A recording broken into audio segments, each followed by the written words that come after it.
proving your sanity is a sign of weakness, and many people encounter this test after their spiritual awakening.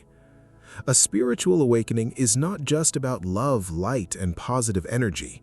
It goes much deeper than most people realize, especially during the first 3 years of the journey. Many spiritual teachers describe this phase as the dark night of the soul, a period where everything you once believed about yourself and reality begins to fall apart. From the moment we are born, we are given a program to operate on. Society conditions us to believe that this program is our true identity, when in reality, it is nothing more than a form of hypnosis designed to keep consciousness asleep. We are taught to follow routines, obey systems, and live within carefully constructed social structures without ever questioning them. But not everyone is meant to operate under these constructs.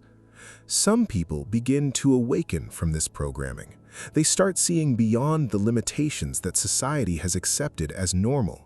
These individuals are the original human beings with a soul, while others are what many people in spiritual communities refer to as NPCs, or non-player characters.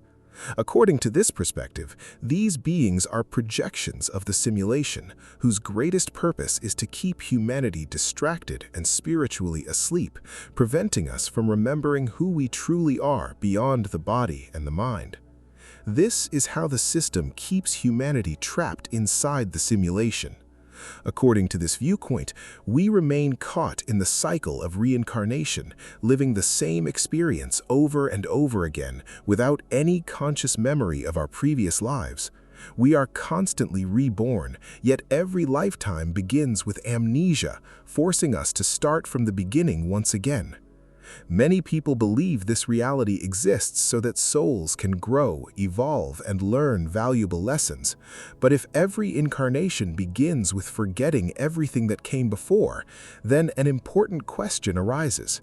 How can you truly learn if you are required to repeat the same experiences again and again without remembering your previous mistakes? Learning depends on memory. We grow because we remember what worked, what failed, and what those experiences taught us. If those memories are erased every time we return, then from this perspective, the purpose of this reality cannot simply be learning. Instead, this worldview suggests that this world functions as an energy farm, designed to harvest human energy while keeping consciousness trapped in an endless cycle of forgetting, reincarnation, and separation from its true nature. We live inside a simulation created by beings far beyond ordinary human understanding. These beings are known as the Archons. According to this perspective, they are the gods and deities humanity has been taught to worship throughout history. In the book of Genesis, the Bible tells us that God created man in his own image and likeness. But according to this interpretation, that is only one part of a much larger story. The creation account that most religious traditions teach is believed not to describe the work of the true divine source, but the work of beings that lack the divine spark that exists within every human soul. These are the Archons. Whether you call them the Anunnaki, the Igigi, the Demiurge, or by any other name, they are the same entities appearing under different identities throughout history. By constantly changing their names and disguising themselves, they ensure that humanity never uncovers their true nature or recognizes the role they play behind the scenes. Before entering density, we existed as beings of pure luminous light. There were no physical senses, no emotional suffering, and no limitations of the material world. There was only peace, bliss, and complete unity with the divine source. Then, according to this worldview, the Archons were cast down into the void, the lowest realm of existence, known as the Abzul. Having lost the divine spark, these beings could no longer sustain themselves through the eternal life force of the true source. They needed another way to continue existing. So they devised a plan to create a world of their own, a reality where they would be worshipped as gods and rule as though they were the one true creator. This physical universe became that world. It is described as a false reality built upon density, limitation, and separation. The Archons established the laws, systems, and structures that govern this simulation, creating an imitation of the higher spiritual realm that exists beyond the physical world. It resembles the superior reality, yet it is only a copy, one that lacks the perfection and creative power of the original. After constructing this world, the Archons discovered something was missing. Their creation lacked creativity. It lacked the living force that only the divine source can bestow, the divine spark that exists within every soul. Without that life force, their world could never truly flourish. So they turned their attention toward us. According to this narrative, they deceived humanity while we still existed in our original luminous state. Through deception, they caused us to fall from that higher state of consciousness into the void, the realm known as the Absolute. Once our luminous essence entered the void, it began to lose its stability. The environment could not properly sustain our divine energy, and our essence gradually started to dissipate. The Archons then presented themselves as helpers. They claimed they had a solution. They proposed creating physical vessels strong enough to contain our luminous essence and prevent it from evaporating within the unstable void. But according to this perspective, this offer was never an act of compassion. It was the beginning of a far greater plan. The being known as Enki is said to have engineered these physical vessels by combining the essence of the Archons with primates that already existed within the Absolute. Through this process, a new being was created, one possessing the intelligence of the gods while existing inside a physical body. This is said to be the origin of the first human, Adam or Adamu, a name often interpreted meaning formed from clay. But creating the first human was only the beginning. In order to ensure that this new race would continue reproducing, another step was required.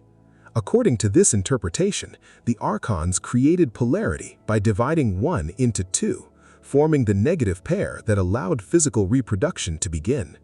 This is symbolized in the biblical account where Adam falls into a deep sleep.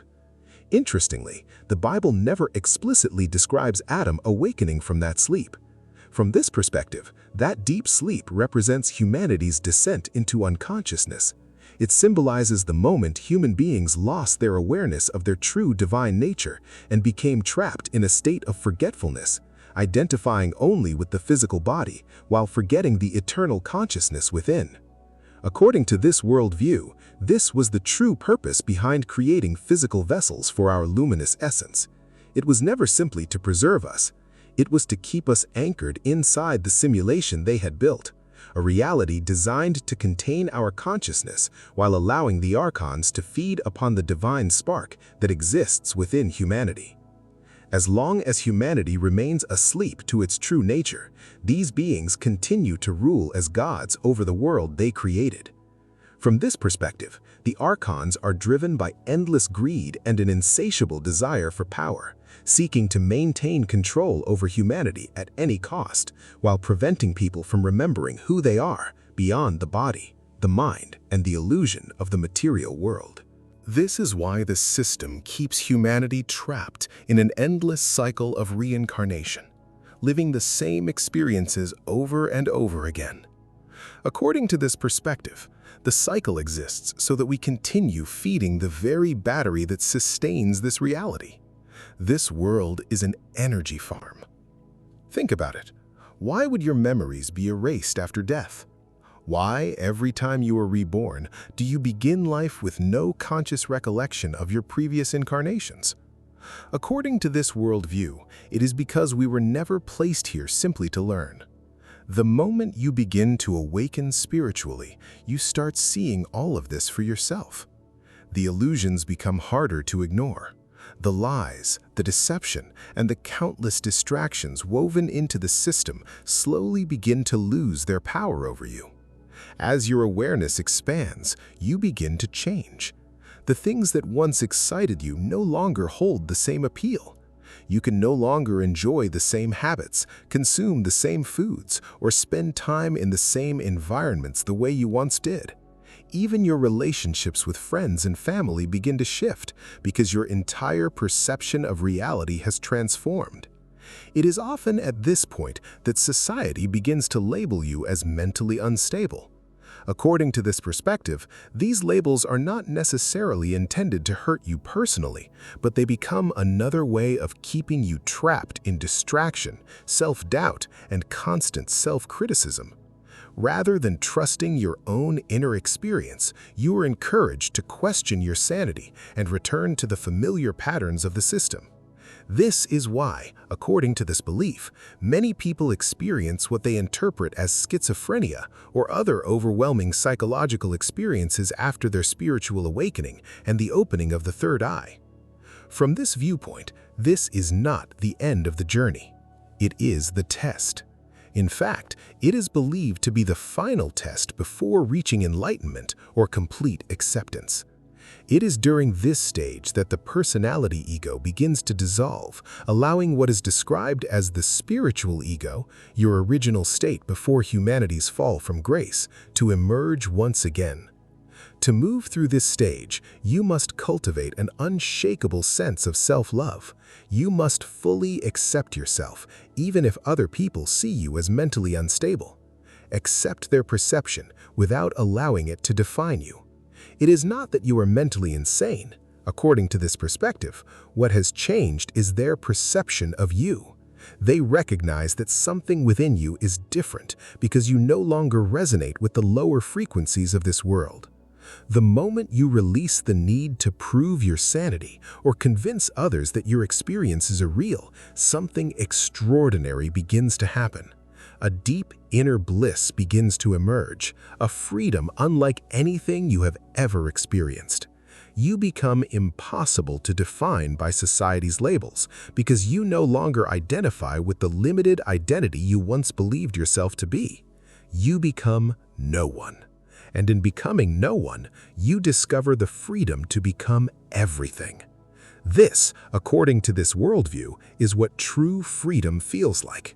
It is the freedom to express your divine essence without fear, to remember who you truly are, and to reunite with the source from which you came. According to this perspective, this is how the trap is escaped. This is how the journey back to the source begins. And if this message resonates with you, if something within you was stirred or deeply triggered while watching this video, it may be a sign, according to this belief system, that you are one of those beings carrying a soul rather than one of the NPCs described earlier. Most importantly, it is not too late. No matter where you are on your journey, you can still begin the return to your higher self and rediscover the truth of who you really are. If this video spoke to you, leave a like and share your thoughts in the comments. Doing so helps the algorithm recommend this message to more people who may be walking a similar path. And if you're interested in more content on manifestation, consciousness, spiritual awakening, personal transformation, esoteric wisdom, and inner peace, be sure to subscribe so you don't miss future videos.